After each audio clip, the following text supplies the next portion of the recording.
hore oi ma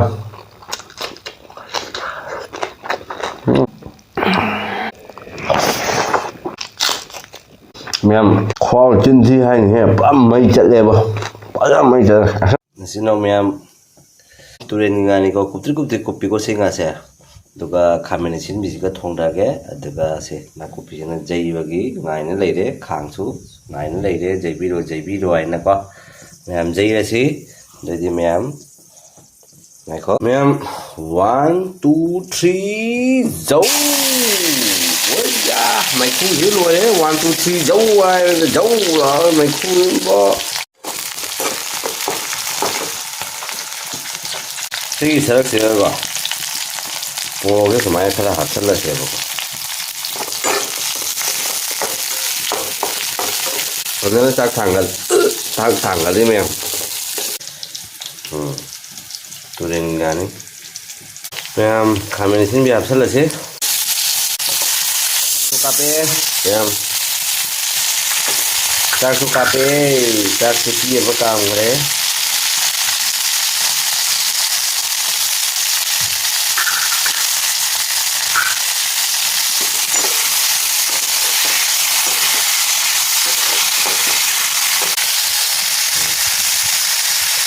yang pada sahur le ko se tanja se nga se ha pa se ba ko Turengi nga se hai ba di Boraki NgaThongba tomato ga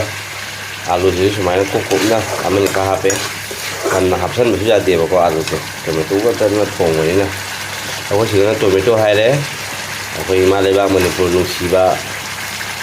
ko pham de na amani sin de hai le ko mai ma ko maron ni ase si na mayang ni maron ni tomato ai rồi chúng ta phải tin ra chúng mà đặt phụ đấy nga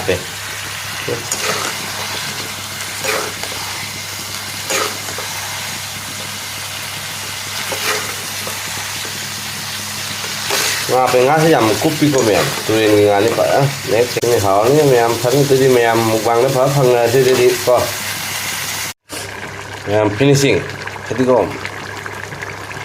mày khu xin nó khai đi mẹ xem vào quá đấy lôi dễ Nga-Macha-Thongba Boraki NgaThongba Turengi NgaThongba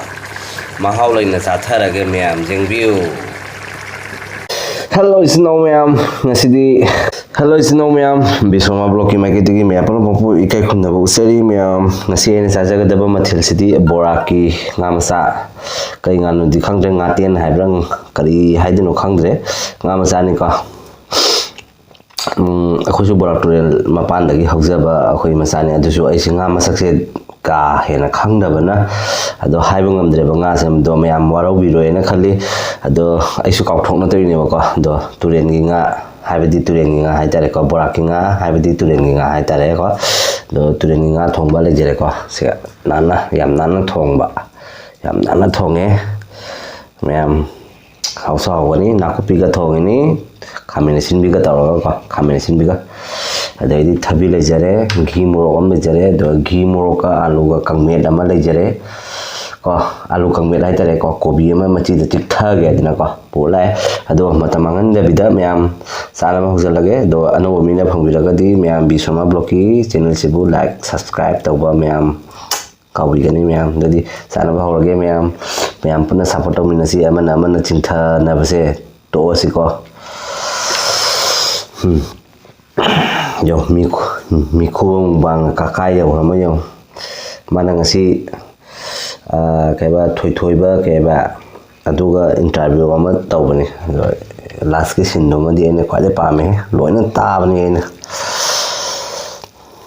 loina jieng mani ba nungai masi youtube kumaina hangri no mina kumaina tawge milong misa kumaina chak ka tang le ko numidang ko ben ko myam dodi hawrage wajang da bida matamahan da bida hausa ni ngasi ki jaman sunung si ba ko kuire sumaina akhoi Borak Turengi nga phang da base ngasi phang ma se laure se myam hawre oi ma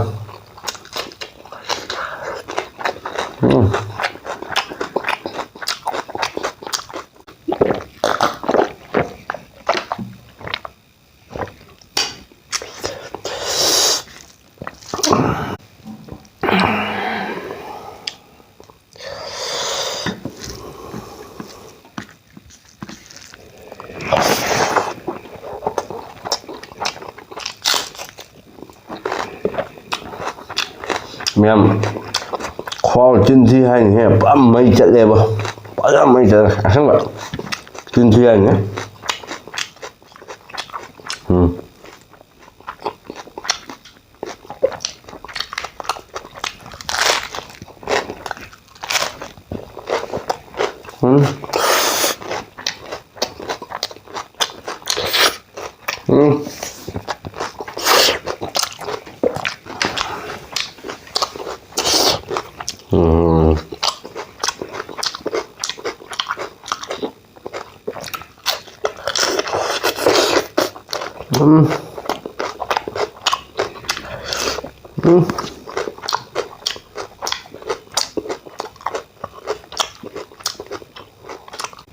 mỗi sai thì lộc sum hay quá bút lộc kia nó sum hay quá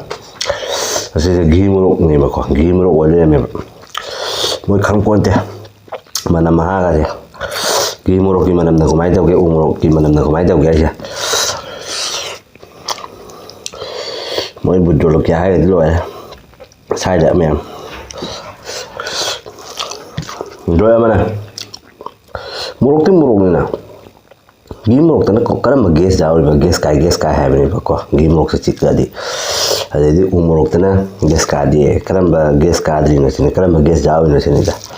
rock tana karam ba gas ai sa ba man thong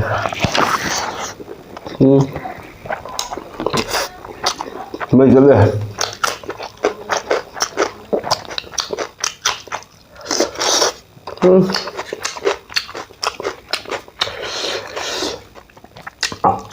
alu kang mesi ka lomba meni kapsan mesi lo ya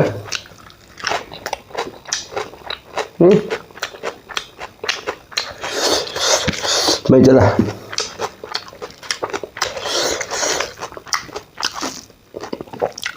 buka ya mau ya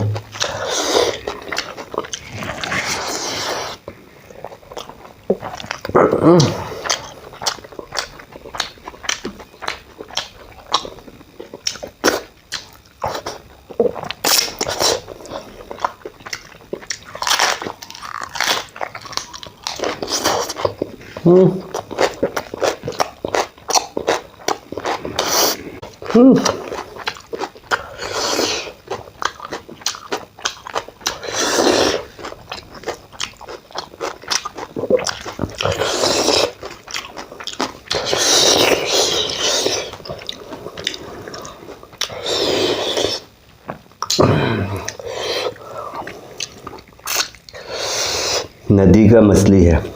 बोराक तुरेल का बोराक नदी का मछली है fresh morning में लिया है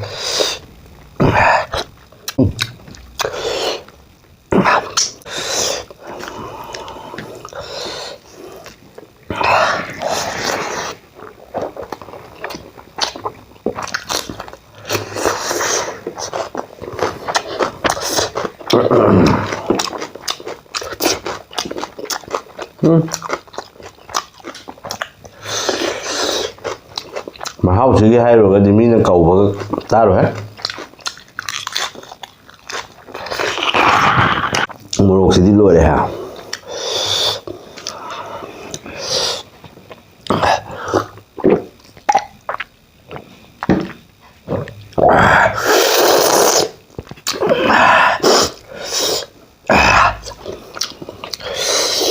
cảm ơn hai đứa chứ vợ làm xin Thi Hainibo Faja rất hào đấy bờ cùi hey Boraki Nga-Thongba aduna ra khang de ba top ama jaw re ma ki manam maha se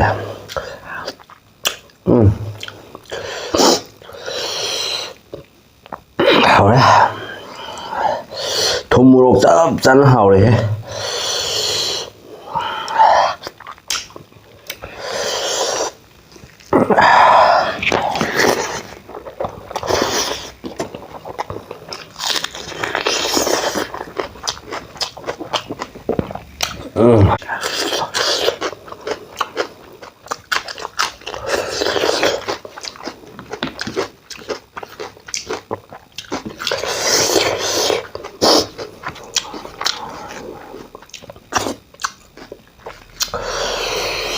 hậu ra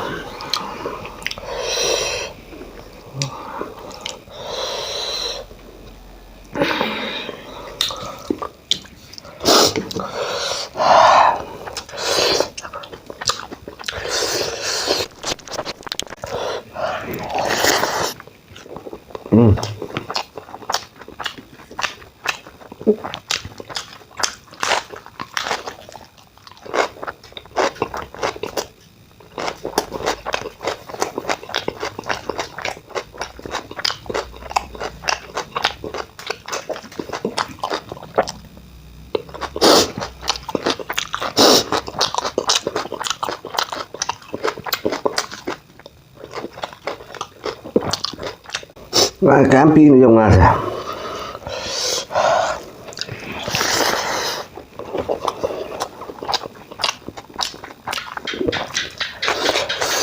thế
Morok tu lah. Ghi morok ni nak miari ni ba. Ama tu sikit berapa minit kalamba. Cakap ngam tu na. Thongba ni tu na.